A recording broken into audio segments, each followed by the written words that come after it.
Welcome to all the students of Sri Siddh Vidyapeeth School. Today also we are going to continue the chapter 8 of science, which is wind, storms and cyclones. So students, today we are going to study at first about thunderstorms and cyclones. Although monsoon winds are important for agricultural purposes and in regulating the temperature conditions of the place, sometimes excess of rainfalls and strong winds can lead to natural disasters such as thunderstorms and cyclones. तो thunderstorm आप और cyclones के बारे में आप तो सुने ही होंगे. मॉनसून विंड्स जो होते हैं वो बहुत इम्पॉर्टेंट होते हैं एग्रीकल्चरल पर्पस के लिए और हमारे एनवायरनमेंट के एक बैलेंस को, टेम्परेचर के एक बैलेंस को, टेम्परेचर कंडीशंस को बैलेंस करने के लिए और किसी जगह के एक्सेस रेनफॉल्स को बैलेंस करने के लिए. रेनफॉल्स और स्ट्रॉन्ग विंड्स क्या लीड करते हैं? Natural disaster. तो अल्टीमेटली कुछ रेनफॉल्स, ये सारी चीज़ें मिला के एक रिज़ल्ट मिलते हैं, वो हमें मिलते हैं नेचुरल डिज़ास्टर्स.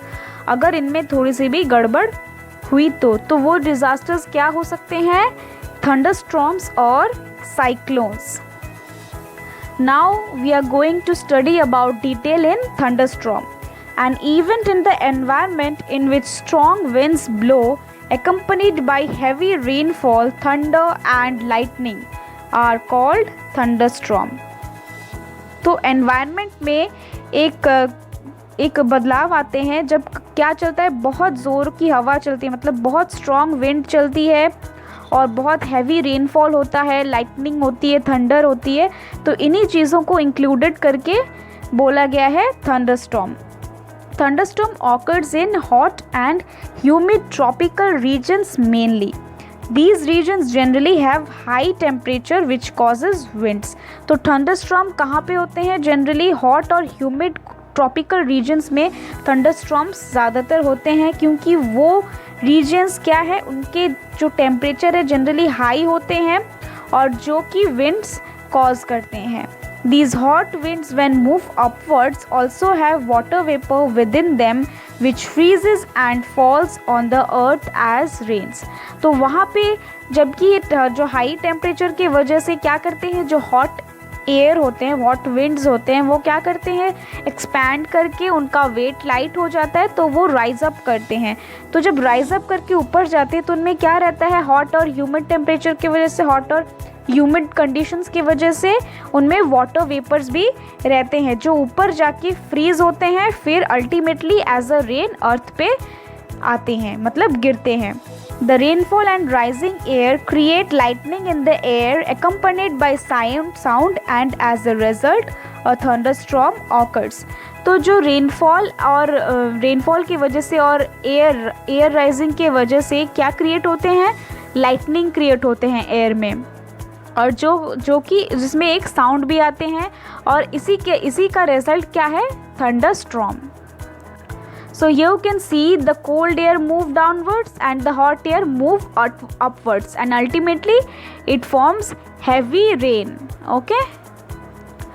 तो थंडरस्टॉर्म की यहाँ की कुछ पिक्चर्स है, जैसे कि जब लाइटनिंग होती है, यहाँ पे आपको लाइटनिंग का पिक्चर दिख रहा है, थंडर्स होती हैं, तभी बहुत ज़ोर की तूफान चलने की वजह से क्या होते हैं, पेड़ गिर जाते हैं, किसी के घर टूट जाते हैं, रास्ते में इतने सारे पानी भर जाते हैं. तो ये सारे कुछ कॉन्सिक्वेंसेस हैं थंडरस्टॉर्म के.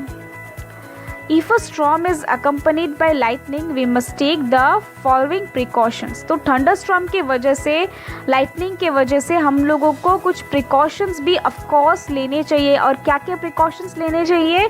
Do not take shelter under an isolated tree. If you are in a forest, take shelter under a small tree. Do not lie on the ground. तो आपको कभी भी एक आइसोलेटेड ट्री के नीचे शेल्टर नहीं लेना चाहिए अगर थंडरस्टॉर्म हो. अगर आप फॉरेस्ट पे हो तो आपको कुछ छोटे ट्रीज़, मतलब बड़े बड़े ट्रीज़ के नीचे आपको नहीं रहना चाहिए. लगभग थोड़ा छोटा ट्रीज़ के नीचे ही आप शेल्टर ले सकते हैं. और कभी भी थंडरस्टॉर्म के टाइम पे आपको ग्राउंड पे लेटना नहीं है. Okay? Do not take shelter under an umbrella which with a metallic end. तो जनरली हम लोग बारिश के समय, इतना ज़ोर के तूफान के समय अम्ब्रेला लेके निकलते हैं, लेकिन आपको ध्यान रखना चाहिए कि अम्ब्रेला मेटल का बना हुआ नहीं होना चाहिए। आप मेटल के एंड में, मेटल में पकड़ के नहीं रह सकते, मतलब उसका जो हैंड होता है आपको, जिसको जो ग्रिप होता है पकड़ने के लिए, वो मेटलिक एंड नहीं होना चाहिए। Do not sit near a window, open garages, storage sheds, metal sheds are not safe places to take shelter. A car or a bus is safe place to take shelter. If you are in water, get out and go inside a building. तो खिड़की के पास नहीं बैठना चाहिए, किसी open garage, storage shed, metal sheds के नीचे भी आपको नहीं बैठना चाहिए, वो बिल्कुल सेफ़ नहीं है। आपको कार या बस के अंदर आप शेल्टर ले सकते हैं। अगर आप वाटर में है, मतलब पानी में है बहुत ज़्यादा, आपको वहाँ से निकलना चाहिए और किसी घर में या फिर किसी बिल्डिंग में आपको रहना चाहिए। Okay, now the formation of cyclone, that अब तक हमने पढ़ा कि थंडरस्टॉर्म क्या होता है, वो कैसे फॉर्म करता है, उसमें से हम लोग को क्या क्या प्रिकॉशंस लेने चाहिए। अभी हम लोग पढ़ेंगे साइक्लोन की वजह से और साइक्लोन कैसे फॉर्म करता है। So students, cyclones are usually formed overseas in tropical areas near the equator. तो cyclones कहाँ फॉर्म करते हैं? सीज के ऊपर, यानी समुद्र के ऊपर फॉर्म करते हैं। और कौन सी एरिया में? ट्रॉपिकल एरिया में, इक्वेटर के पास जो ट्रॉपिकल एरियाज है उसी जगह पे साइक्लोन फॉर्म करते हैं। Sun heats the ocean water, water evaporates into vapour by absorption of heat. Sun also heats the air over the sea. तो सन क्या करते हैं? आपको जैसे पता ही है कि सन का जो रेज होता है डायरेक्टली इक्वेटर पे पहुंचता है, तो वो क्या करता है, वो जो वाटर है, ओशन का जो वाटर है, उसको क्या कर देता है? हीट कर देता है। और इसी वजह से जो कुछ वाटर एवोपोरेट्स होके वेपर में, वाटर वेपर में कन्वर्ट हो जाते हैं और एब्जॉर्ब्ड हो जाते हैं, एब्जॉर्प्शन ऑफ हीट के वजह से। तो sun also heats the air over the sea. तो इसी तरीके से वाटर वेपर्स होके तो वाटर चले गए ऊपर, और वो जो एयर है, सी के ऊपर जो एयर है, उनको भी वो क्या कर दिए? वार्म कर दिए, यानी वार्म एयर बना दिए। So the warm and moist air over the ocean rises upwards creating an area of low pressure. तो वो जो गर्म हवा क्या करती है? ऊपर एक्सपैंड करती हैं, फैलती हैं, फैलने के बाद उनका वेट लाइट हो जाता है और राइज अप करती हैं, मतलब ऊपर की तरफ जाती है और क्या क्रिएट करती है? एक एरिया जहाँ पे बहुत ही प्रेशर लो है, मतलब एक एरिया बनाती है जहाँ पे लो प्रेशर है। In upper cooler layers of atmosphere water vapour condenses to form thick cloud and the heat is released back to atmosphere. तो जो अपर लेयर है, ये जो वार्म और मॉइस्ट एयर, ये तो ऊपर की तरफ जा रही है, लेकिन ऊपर के जो कूलर लेयर हैं एटमॉस्फेयर के, वहाँ पे क्या हो रहे हैं? वाटर वेपर वहाँ पे जाके कंडेंस हो रहे हैं। ठीक है, कंडेंसेशन जो प्रोसेस है, कंडेंस होके क्या हो रहे हैं? वो अल्टीमेटली क्या फॉर्म कर रहे हैं? क्लाउड, यानी बादल फॉर्म कर रहे हैं। और जो हीट है वो रिलीज करके वापस एटमॉस्फेयर की तरफ बैक करके आ जा रहे हैं। The heat released to the atmosphere warms the surrounding air. तो जो हीट रिलीज हुआ एटमॉस्फेयर से, वो क्या कर रहा है? आसपास की जो हवा है वो क्या कर रहे हैं? उसको गर्म बना दे रहे हैं, warm. So after that the warm air tends to rise and causes a further drop in pressure. तो उसके बाद जो वार्म एयर है वो राइज अप कर रहे हैं और फर्दर प्रेशर क्रिएट कर रहे हैं। More air from high pressure area rushes to the centre of the storm. This cycle is repeated. तो ज़्यादा से ज़्यादा ऐसे एयर हाई प्रेशर की तरफ, हाई प्रेशर से भरे हुए ऐसे एयर जो हैं वो किसकी तरफ जा रहे हैं? स्टॉर्म, जहाँ पे वहाँ पे जो स्टॉर्म आ रहा है उसकी सेंटर की ओर वो जा रहे हैं। और इसी तरीके से ये जो साइकिल है ये रिपीट आफ्टर रिपीट होता रहा है। More and more air rises up higher and higher in the atmosphere and forming more and more thick clouds all around, and more air rushes from higher pressure region towards the storm. ज़्यादा से ज़्यादा ऐसे जब air sunlight की वजह से air क्या कर रहे हैं? गर्म होके राइज अप कर रहे हैं, ज़्यादा से ज़्यादा ऊपर राइज अप कर रहे हैं एटमॉस्फेयर में, और वहाँ से क्लाउड्स बन के मूव कर रहे हैं, क्लाउड्स बन के मूव कर रहे हैं, और जो एयर है वो ऐसे ही हायर प्रेशर रीजन से स्टॉर्म मतलब तूफान की तरफ बढ़ रहे हैं. However, instead of moving into the center of low pressure region, high pressure winds starts revolving around the center, and this is due to Coriolis effect, means the rotation of earth. तो Coriolis effect हमने पिछले class में पढ़ा था. तो इसी तरीके से यहाँ पे भी उसका एक बहुत बड़ा रोल है. जैसे कि जो मूविंग मतलब जो लो प्रेशर के रीजन के वहाँ पे मूव करने के बजाय ये क्या कर रहे हैं, हाई प्रेशर विंड्स क्या कर रहे हैं, सेंटर के अराउंड मतलब सेंटर के अराउंड वो क्या कर रहे हैं, रिवॉल्व करना स्टार्ट कर दे रहे हैं.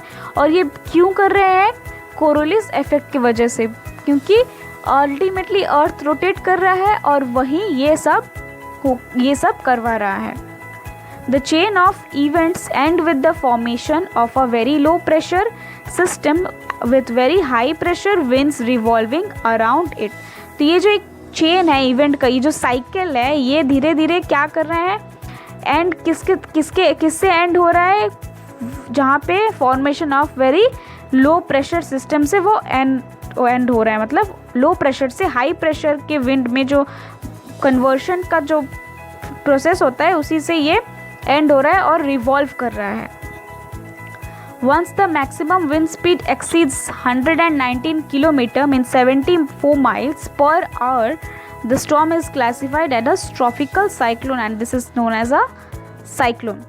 तो जब तक ये जो विंड स्पीड बढ़ के 119 किलोमीटर प्रति घंटे नहीं हो जाता है, तब इस स्टॉर्म को क्लासीफाई किया जाता है एज अ ट्रॉपिकल साइक्लोन से, मतलब जिसका विंड स्पीड लगभग 119 किलोमीटर पर आवर है और इसी को बोला जाता है cyclone. So students, here you can see the picture that ये जो आई है, आई वॉल की तरफ बढ़ रहा है, ये कुछ रेन बैंड्स हैं. तो ये जो आई है यहाँ से लो प्रेशर क्रिएट हो के ऊपर की तरफ जा रहा है. लो प्रेशर से कहाँ जा रहा है, हाई प्रेशर से जा रहा है, और अल्टीमेटली क्या फॉर्म कर रहा है, स्टॉर्म फॉर्म कर रहा है. मीन्स हॉट एयर जो है ऊपर उठते उठते वो क्या फॉर्म कर रहे हैं, क्लाउड्स. अल्टीमेटली लो प्रेशर से हाई प्रेशर की तरफ जब जा रहे हैं वो क्या फॉर्म कर रहे हैं, अल्टीमेटली स्टॉर्म फॉर्म कर रहे हैं. यहाँ पे भी सेम है, जैसे कि आपको दिख रहा है यहाँ पे, strong surface winds increases sea level in the centre of cyclone causing a storm surge. So winds get stronger towards the eye wall. तो जो आई वॉल है यहाँ पे धीरे धीरे ऐसे ऊपर उठते उठते विंड जो है वो बहुत ही स्ट्रॉन्ग हो रहा है. मतलब नीचे से सरफेस से, सी लेवल के सरफेस से जो विंड है, strong surface winds increases sea level in the centre of cyclone and causing a storm surge. ठीक है, तो जो वार्म मॉइस्ट एयर है वो किसकी तरफ बढ़ रहे हैं, सेंटर की तरफ बढ़ रहे हैं. तो ये जो प्रोसेस है इसी की वजह से जब ये ऊपर जा रहा है, क्या कर रहे हैं, ये क्लियर स्काई है, यहाँ पे क्या कर रहे हैं, विंड जो है बहुत तेज़ी से घूम रहे हैं, मतलब उसका स्पीड बहुत ही बढ़ चुका है और जो अल्टीमेटली एक साइक्लोन फॉर्म करने के बिल्कुल पास में आ चुका है. Okay students, I hope you all understood this. Now there are 4 factors which affecting cyclone development, which can affect cyclone development. So the first one is wind speed, second one is wind direction, and the third one is temperature, and the fourth one is humidity. तो ये 4 factors जो एक cyclone को develop करते हैं, मतलब create करते हैं. Okay? I hope you all understand this class, and students, if you all have any doubt, you can ask me. I am going to clear your all doubts. Till then, write all the notes in your fair copy, learn the notes and read the chapter carefully to understand it properly. Do exercise question number 1 and 9 in your homework. Okay? And students, we will meet soon in the next class with the remaining part of this chapter. Thank you, students.